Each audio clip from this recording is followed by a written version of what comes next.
The Gina and Maddie podcast. On the 2nd of November at the Doilo is Mates in Action. And to tell us all about it this morning, in the studio joining us is military veteran Brian Ward. Good morning, Brian. Good morning, Maddie. How are you? Really good, mate. Now, can you just tell Gina and I, maybe we'll start with, tell us a little bit about yourself before we get into Mates in Action and what it's about. Well, I was in the U.S. Army for 15 years, just shy of 15 years. And I joined because I wanted to help people that kind of have no means of helping themselves. And that same adopted mentality has stuck with me throughout all these years, and even as you and I speak. And after getting out, I kind of wanted to continue running with that. And I'm all about building mental resiliency in people, helping them overcome obstacles as I have overcome my own obstacles and still continue to till this very day. What I wanted to do is find a way to give back to the community and start bringing people together.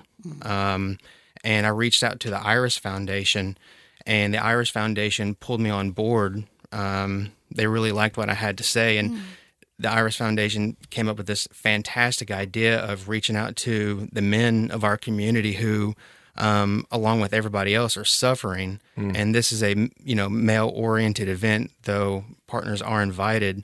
But what we want to do is get men here to open up and start sharing what it is that they're going through. Do you find that Aussie men are less likely to open up and share? Because Aussie men seem a bit...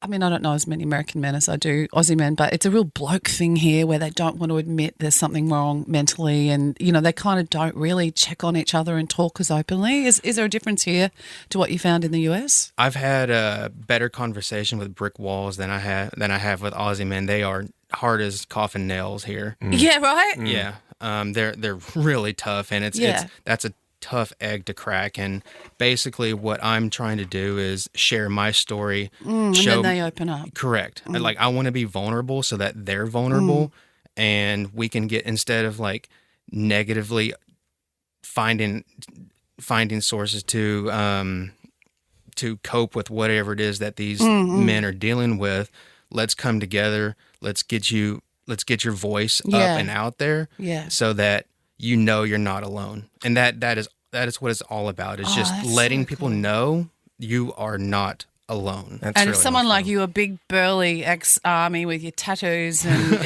you've been through stuff, and you're willing to open up. That must help too, because you at first glance you look quite intimidating because you're so That's big. That's not what you said. You said handsome. You said handsome. Are you able? There's a question without notice. Are you able to share some of your story that you're comfortable with? If not, then yeah, absolutely. Yeah. So what, when we're talking about resilience and being vulnerable, what does that mean, and what's your story around that?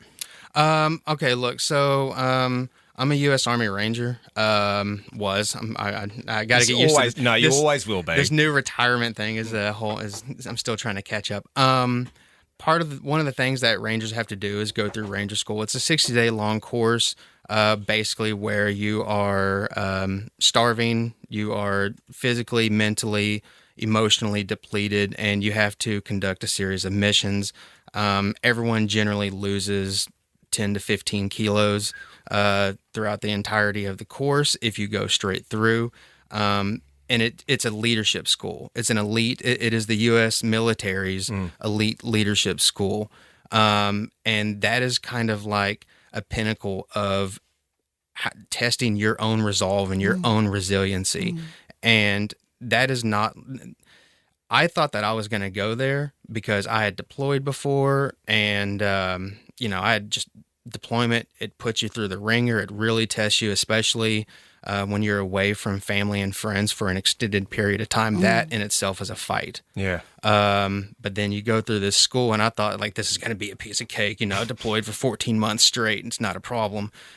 And then you go, and it's just oh, hooly dooly. I think I bit off a little bit more than I can chew. Is it about breaking you to rebuild you? That is 100% it, yes. And that is actually what I, at the or at the Mates in Action,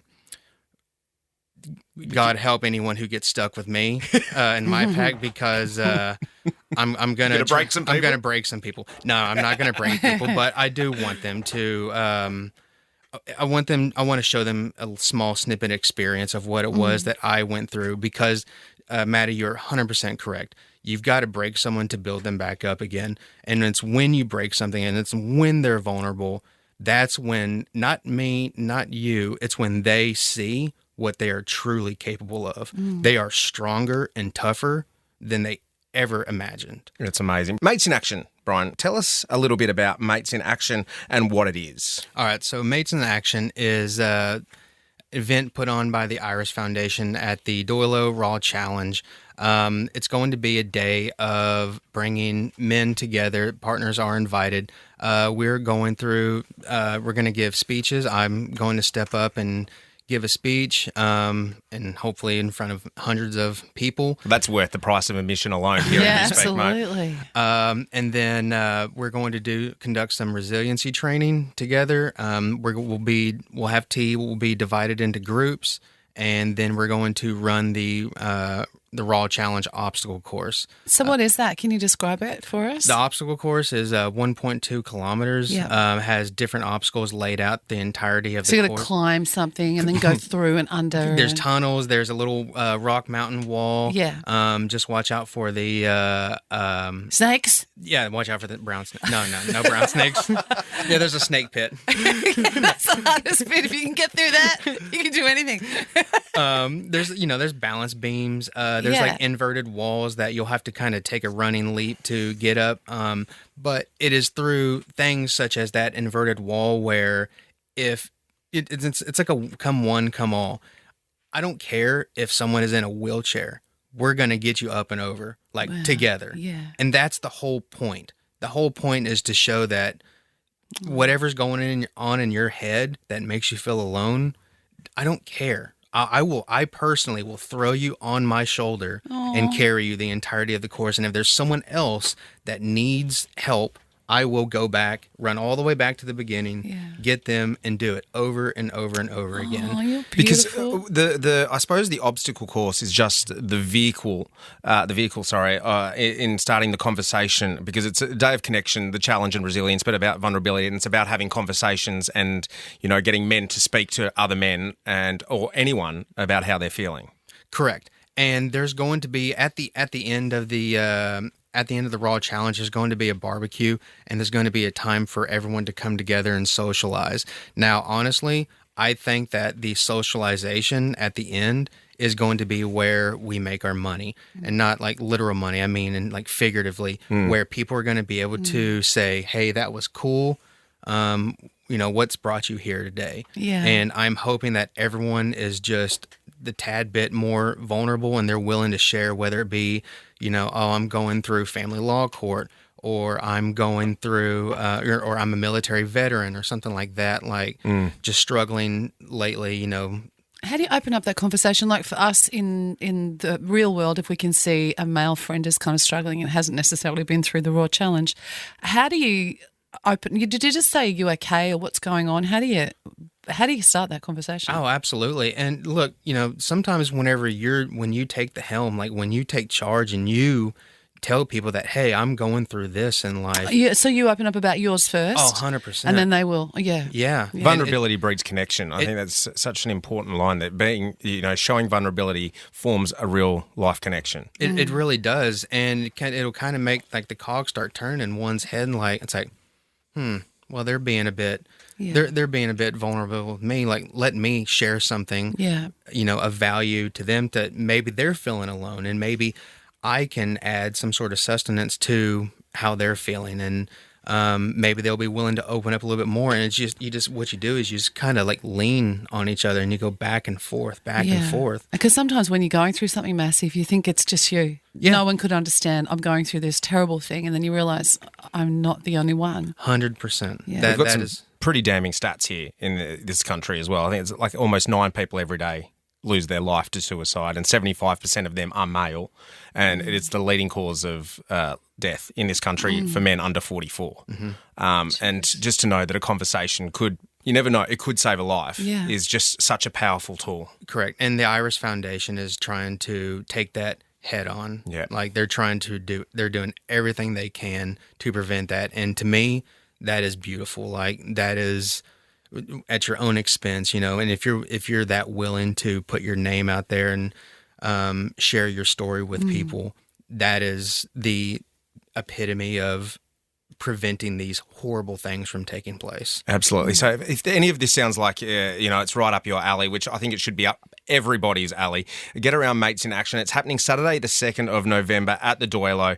You can check out all the info at the Doilo, or just Google Mates in Action. Anywhere else we could be going to find out info on that, or just give it a Google, it'll pop up. Give it a Google. Yeah. Mates in Action at the Doilo, Saturday, the 2nd of November.